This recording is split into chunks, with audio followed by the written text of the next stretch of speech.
Kuala Lumpur, bekas ahli Majlis Kerja Tertinggi UMNO, Datuk Dr. Muhammad Puat Zarkashi berpandangan penubuhan Suruhanjaya Siasatan Diraja RCI baharu atau Jawatan Kuasa Kira-kira Wang Negara PAC bagi menyiasat isu Lembaga Tabung Haji TH tidak diperlukan ketika siasatan oleh pihak berkuasa sudah bermula.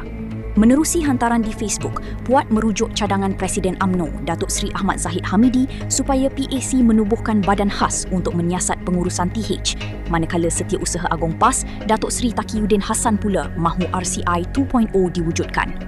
Beliau turut berkata, laporan RCI TH telah membuktikan wujud salah tadbir urus dan beliau berpandangan Suruhanjaya Pencegahan Rasuah Malaysia SPRM serta Polis Diraja Malaysia PDRM perlu meneruskan siasatan. Laporan RCI TH itu membuktikan wujud salah tadbir urus, maka biarlah SPRM dan PDRM teruskan siasatan.